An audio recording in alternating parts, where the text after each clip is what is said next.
How's it going, everyone? College Lefty, and in this video I'm going to be explaining why there is a big collection coming soon to MLB The Show 22, so let's go ahead and get right into it.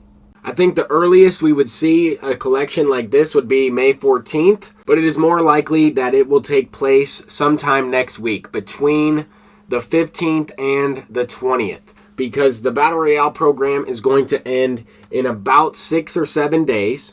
We have the spring cleanup program that's going to end on the 20th. We can kind of expect this brand new big collection to be sometime in between that. And we also have some additional evidence to support exactly what I'm saying here. We have another ranked seasons happening at the end of May, leading into June, and that's exactly what we would expect. We just had Carlos Delgado and Ketel Marte released into the game. But last year, right around this exact time, May 28th, we had the first part of what was a 4-part collection in MLB The Show 21. You were able to unlock Mariano Rivera a few weeks, probably six and a half weeks after the game was released. Now, MLB The Show 22 came out about 2 weeks before it did last year. So we can expect to see a big collection released maybe May 14th, right? 2 weeks before it was released last year, but also sometime in between May 15th and the 20th. I am almost positive that this is coming into MLB The Show 22, and that's exactly what I'm looking for. I've been talking a little bit about it. I've been talking about a stub sale. I think the first collection reward is going to be Vladimir Guerrero Sr. I'm not sure if it's going to be a Signature Series card. I know he already has a Takashi Okazaki card, and that might be the reward. So it might be, a variety of players. I think Vladimir Guerrero Sr. is the best option. He has not been a collection reward since MLB The Show 18, so it's been about 4 years. And I think he kind of makes his return into that. If it's a pitcher, I wouldn't be surprised if they went with, a veteran pitcher, maybe Zach Greinke, maybe Justin Verlander. Maybe he doesn't have outlier. Maybe this card is way too good right now, and that's exactly what I'm thinking. I'm trying to put myself in the developer's position. I'm trying to put myself in a casual player's position, a competitive player's position. What do people want? And I think that we have a couple of good options here. Maybe George Brett, maybe Bryce Harper, a couple of good lefties. We don't need any more first basemen right now. We just got Anthony Rizzo and Carlos Delgado. I would be surprised if they went with maybe a future star, but we did see in the tweet that future stars are coming. I know this is a little bit of a joke. I don't think Edward Cabrera is going to be the collection reward. But imagine if they went with someone like that, right? We don't have the same type of overall players that we did in last year's game. I don't know if it would be a 99 overall collection reward, but this is the type of collection that I'm talking about. You're going to need these legends and flashbacks in order to complete this collection. Let's go ahead and flashback to last year, and we'll talk about that as well. I'll take you through some of the cards that I have on this year's game, and we'll compare it to kind of what you needed last year. Keep in mind, we had Team Affinity last year, so some of these card series will not have as many players in certain categories as it did in last year's game. So in certain ways, you might have to collect, less cards. But like I said at the beginning, right, we're expecting another Battle Royale program. We're expecting another regular type of program, and potentially some other programs in there, right, that might have flashback cards like Anthony Rendon or the Michael Brantley. We might have, a lot of different bronze, silver, and gold cards in that Battle Royale program. Those are going to be key in these collections. A variety of different things are going to be released before this collection comes out. So these are just things I wanted you to kind of keep in mind. If we take a look at last year's game, right, it was voucher based. It might be a little bit different this year. I would expect it to be almost identical, but MLB The Show developers like to toss in some curveballs in there every once in a while. But we didn't have to collect all of these vouchers, and you'll see that here in the next screenshot, right? The finest cards were not necessarily out at the time Mariano Rivera was released.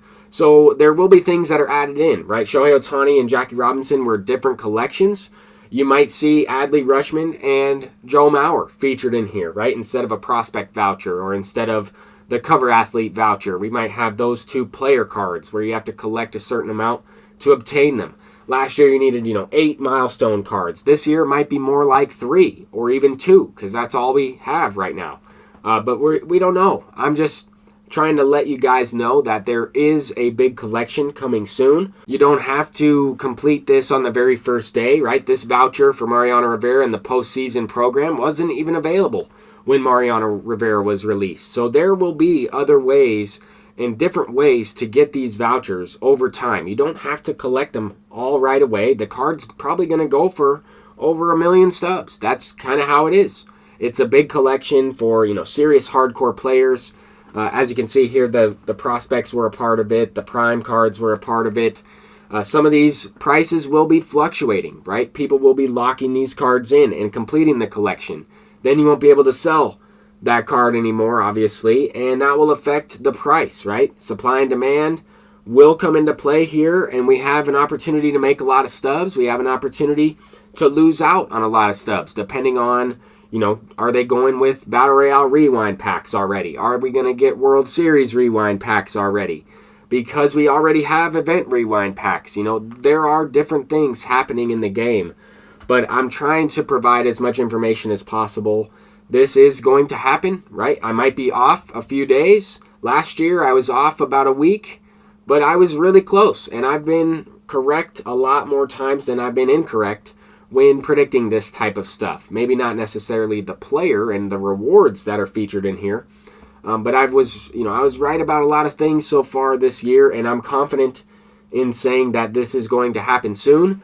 Keep in mind, there also might be a stub sale that goes along with this. I don't know. I'm just thinking that we had that happen in last year's game. There was a stub sale right around the same time. I am expecting, future stars to be released. Maybe, certain prospects that haven't gotten a prospect card. They might not be as good as some of the prospects that are already out. I don't know what they're going to go with in terms of overall. But these are things that I'm looking forward to. Right? I'm excited about the game. I'm having a ton of fun with MLB The Show 22, and I'm excited for the content that has yet to come out. I know we're going to get a lot of cards. I know that the next program might only have one player, as they mentioned earlier. I had an opportunity, to sell a bunch of these cards that I've invested in, but I decided not to because we are going to get double XP in the program. I think a lot of people are already past the 60K mark where you earn these silver cards. And once that big collection comes out, these are some of the cheaper players that you can purchase off the market. I think they might go up to, a few thousand stubs. I know they cap out at 5K, but I'd be willing to sell them all for 5K. I'd have a couple million stubs, and I'd be able to collect all the players pretty much. I bought them for a very low price, so even though they have gone down, since I took those previous screenshots, this is kind of where they're at right now. I don't think it's worth it to sell them. I'm going to hold these cards. I'm confident. I feel good about this investment. I know I have something here, and if I jump on it too soon, then I might miss out on that big collection reward. So I'm going to go ahead and just wait. I know this stuff is coming. Let me know what you guys think in the comment section down below. But until next time, I'm College Lefty, and hopefully I was able to help you prepare in some way. Peace out.